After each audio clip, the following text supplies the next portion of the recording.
my hero. That's who I chase. Now, when I was 15 years old, I had a very important person in my life come to me and say, who's your hero? And I said, I don't know, I got to think about that. Give me a couple of weeks. I come back 2 weeks later. This person comes up and says, who's your hero? I said, I thought about it. You know who it is? I said, it's me in 10 years. So I turned 25 10 years later. That same person comes to me and goes, so are you a hero? And I was like, not even close.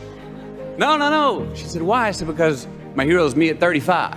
So you see, every day, every week, every month, and every year of my life, my hero is always 10 years away. I'm never going to be my hero. I'm not going to attain that. I know I'm not. And that's just fine with me because that keeps me with somebody to keep on chasing.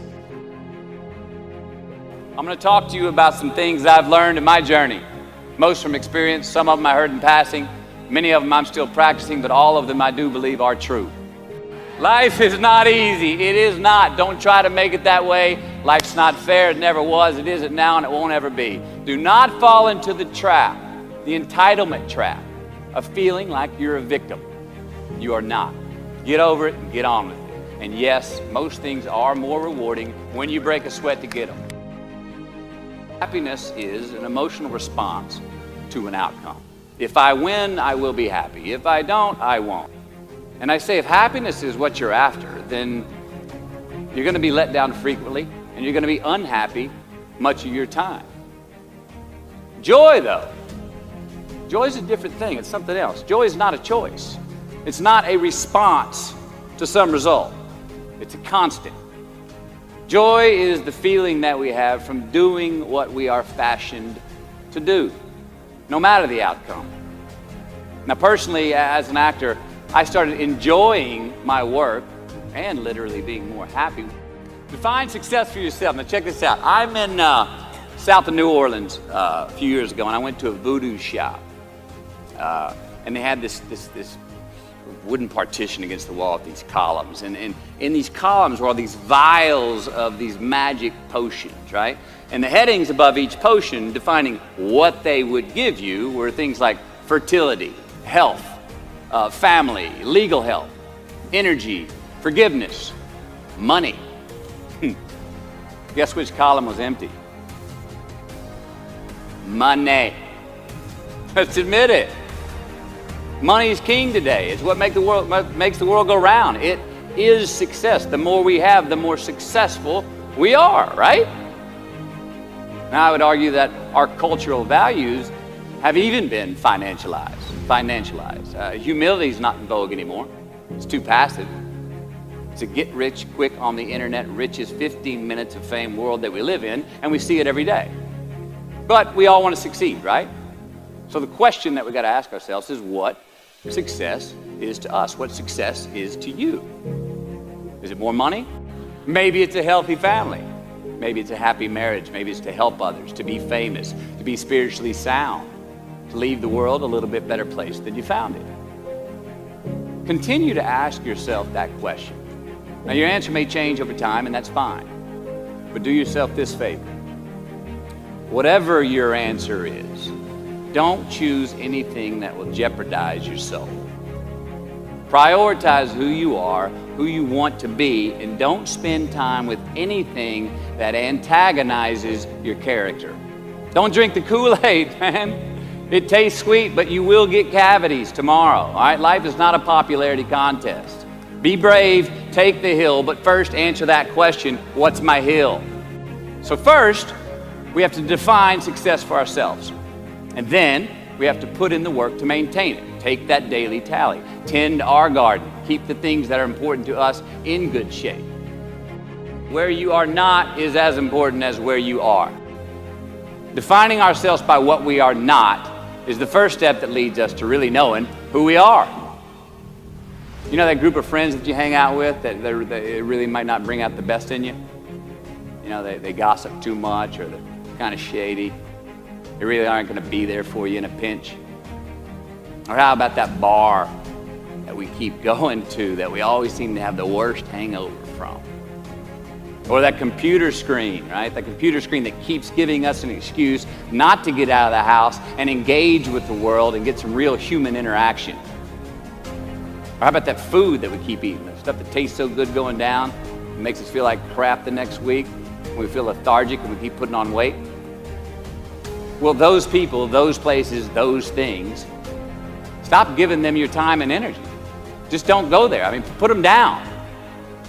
And when you do this, when you do put them down, when you quit going there, when you quit giving them your time, you inadvertently find yourself spending more time and in more places that are healthy for you, that bring you more joy.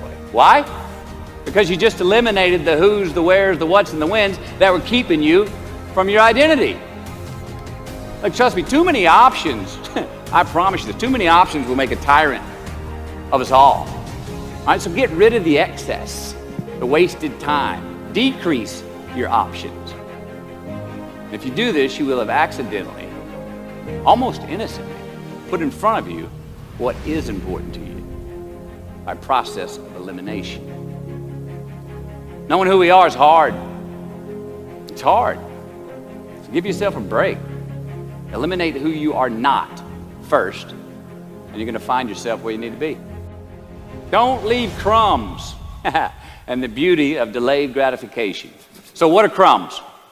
Well, the crumbs I'm talking about are the choices that we make that make us have to look over our shoulder in the future. You didn't pay that guy back the money that you owed him, and tonight you just saw him 3 rows behind you. Shit. You slept around on your spouse, and you just found out that tomorrow she and the lady you're having an affair with are going to be at the same PTA meeting. Shit again. You drank too much last night. You're too hungover to drive your son to his 8 a.m. Saturday morning baseball practice. These are the crumbs. They come in the form of regret, guilt, and remorse. You leave crumbs today, they will cause you more stress tomorrow, and they disallow you from creating a customized future in which you do not have to look over your shoulder. So let's flip the script. Instead of creating outcomes that take from us, let's create more outcomes that pay us back, fill us up, keep your fire lit, turn you on for the most amount of time in your future. These are the choices I'm talking about, and this is the beauty of delayed gratification. All right, tee yourself up. Do yourself a favor. Make the choices, the purchases today that pay you back tomorrow. Residuals. In my business, we call it mailbox money. If I do my job well today, and that movie keeps rerunning on TV, 5 years from now, I'm getting checks in the mailbox. It's a heck of a deal. So whether it's prepping the coffee maker the night before, so all you got to do is press the button in the morning, or getting ready for the job interview early so you don't have to cram the night before, or choosing not to hook up with that married woman because you know you're going to feel horrible about it tomorrow, and her husband carries a gun, or paying your debts on time so that when you do see that guy 3 rows back tonight, you don't have to hunker down in your seat hoping that he don't see you. Get some ROI. You know what that is? Return on investment. Your investment. You. Customize your future. Don't leave crumbs. Make voluntary obligations. All right, mom and dad. Since we were young, they teach us things as children. Teachers, mentors, the government, and on laws, they all give us guidelines for which to navigate this life. Rules to abide by in the name of accountability. I'm not talking about those obligations. I'm talking about the ones that we make with ourselves, with our God, with our own consciousness. I'm talking about the you versus you obligations. We have to have them. Now again, these are not societal laws and expectations that we acknowledge and endow for anyone other than ourselves. These are faith-based obligations that we make on our own. These are not the lowered insurance rates for a good driving record. You will not be fined or put in jail if you do not gratify these obligations I speak of. No one else governs these but you. They are your secrets with yourself, your own private counsel, personal protocols. And while nobody throws you a party when you abide by them, no one's going to arrest you when you break them either, except yourself. Or some cops who got a disturbing the peace call at 2:30 in the morning because you were playing bongos in your birthday suit. That was me. An honest man's pillow is his peace of mind. And when you lay down on that pillow at night, no matter who's in your bed, we all sleep alone. These are your personal Jiminy Crickets. And there are not enough cops in the entire world to police them. It's on you. It's on you. A roof is a man-made thing. This may cut a little close to the bone since the geography, but I think we all were there and we'll all remember where we were. But in January the 3rd, 1993, it was the NFL playoffs, and your Houston Oilers were playing the Buffalo Bills. The Oilers were up 28-3 at halftime, 35-3 early in the third. Frank Reich and the Bills come back to win 41-38 in overtime for one of the greatest comebacks in NFL history. Yeah, the Bills won, but they didn't really beat the Oilers. The Oilers lost that game. They beat themselves. Y'all remember that? Why? Why'd they beat themselves? Or how? Was it because at halftime they put a ceiling, a roof, a limit on their belief in themselves, aka the prevent defense? Or maybe they started thinking about the next opponent in the playoffs at halftime. I mean, they were up. Then they came out and played on their heels, lost the mental edge the entire second half, and voila, they lost. In a mere 2 quarters, defensive coordinator Jim Eddy went from being called the defensive coordinator of the year and the man first in line to be a head coach next year to a man without a job in the NFL. You ever choked? Nobody has ever choked? I have. You know what I'm talking about, fumbling at the goal line, stuck your foot in your mouth once you got to the microphone, had a brain freeze on the exam that you were totally prepared for, forgot the punchline to a joke in front of 4,000 graduating students at the University of Houston commencement. Or maybe you've had that feeling of, oh my God, life just cannot get any better than this moment. And ask yourself, do I deserve this? Now what happens when we get that feeling? We tense up. We have this sort of outer body experience where we are literally seeing ourselves in the third person. And we realize that the moment just got bigger than us. You ever felt that way? I have. And it's because we have created a fictitious ceiling, a roof, to our expectations of ourselves. A limit where we think it's all too good to be true. But it's not. And it's not our right to say or believe it is. We shouldn't create these restrictions on ourselves. A blue ribbon, a statue, a score, a great idea, the love of our life, a euphoric bliss. Who are we to think that we don't deserve or haven't earned these gifts when we get them? It's not our right. But if we stay in process, all right, within ourselves, in the joy of the doing, we will never choke at the finish line. Why? Because we aren't thinking of the finish line. Because we're not looking at the clock. We're not watching ourselves on the Jumbotron performing the very act that we're in the middle of. No, we're in process. The approach is the destination, and we are never finished. Bo Jackson, what did he do? He used to run over the goal line, through the end zone, and up the tunnel. The greatest snipers and marksmen in the world, they don't aim at the target. They aim on the other side of the target. We do our best when our destinations are beyond the measurement, when our reach continually exceeds our grasp, and when we have immortal finish lines. And when we do this, the race is never over. The journey has no port. The adventure never ends because we are always on the way. So do this, and let somebody else come up and tap you on the shoulder and say, hey, you scored. Let them run up and tap you on the shoulder and say, man, you won. Let them come tell you, you can go home now. Let them say, I love you too. Let them say, thank you. Take the lid off the man-made roofs that we put above ourselves and always play like an underdog. Here we go. The late and great University of Texas football coach Darrell Royal. I don't know if y'all remember him. He won a national championship in '69. He won a couple of national championships.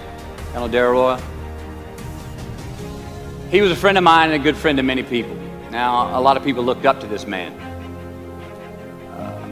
One of the people who looked up to him was a musician named Larry. Now, at this time in his life, Larry was in the prime of his country music career. He had #1 hits, and his life was rolling. He had picked up a bad habit of snorting the white stuff somewhere along the line, and at one particular party, after a bathroom break, Larry went confidently up to his mentor, Darrell, and he started telling him a story. Coach Royal listened, as he always had, and when Larry finished his story and was about to walk away, Coach Royal put a gentle hand on his shoulder, and he very discreetly said, "Hey, Larry, you got something on your nose there, bud." Well, Larry immediately hurried to the bathroom mirror where he saw some of the white powder that he hadn't cleaned off his nose. He was ashamed. He was embarrassed, as much because he felt so disrespectful to Coach Royal, and as much because he'd obviously gotten too comfortable with the drug to even hide it as well as he should. Well, the next day, Larry went to Coach's house. He rang the doorbell. Coach answered, and he said, "Coach, I need to talk to you." Darrell said, "Sure, come on in." Larry confessed. He purged his sins to Coach. He told him how embarrassed he was and how he had lost his way in the midst of all this fame and fortune. And towards the end of an hour, Larry, who was in tears, he asked Coach, he said, "Coach, what do you think I should do?" My coach, being a man of few words, just looked at him and calmly said, "Larry, I have never had any trouble turning the page in the book of my life." Larry got sober that day, and he's been sober for the last 40 years. You ever get in a rut? You know what I'm talking about? You get in a funk? Get stuck on the merry-go-round of a bad habit? I have. Look, we're going to make mistakes. You got to own them. Then you got to make amends. And then you got to move on. Guilt and regret kills many a man before their time. So turn the page, get off the ride. You are the author of the book of your life. Turn that page. Give your obstacles credit. You know those no fear t-shirts that were out? I don't know. People used to wear them 10 years ago. No fear. You may remember those, or it's just me? I saw them everywhere. All right. I don't get them, and I never did. I mean, I try to scare myself at least once a day. I mean, I get butterflies every morning before I go to work. I was nervous before I got here to speak tonight. I think fear is a good thing. Now, why? Because it increases our need to overcome that fear. All right, so say your obstacle is fear of rejection. All right, you want to ask her out, or you want to ask him out, but you fear that he or she may say no. All right, you want to ask your boss for that promotion, but you're scared he's going to think you're overstepping your bounds. Well, instead of denying those fears, declare them. Say the fear out loud. Admit it. Give them the credit they deserve. Don't get all macho and act like they're no big deal. And don't get paralyzed by denying that they exist and therefore abandoning your need to overcome them. I mean, I'd even subscribe to the belief that we're all destined to have to do the thing that we fear the most anyway, at some point. So give your obstacles credit, and you will, 1, find the courage to overcome them, or you will, 2, see more clearly that they're not really worth prevailing over. So be brave, have courage, and when you do, you get stronger, you get more aware, you get more respectful of yourself and that which you fear.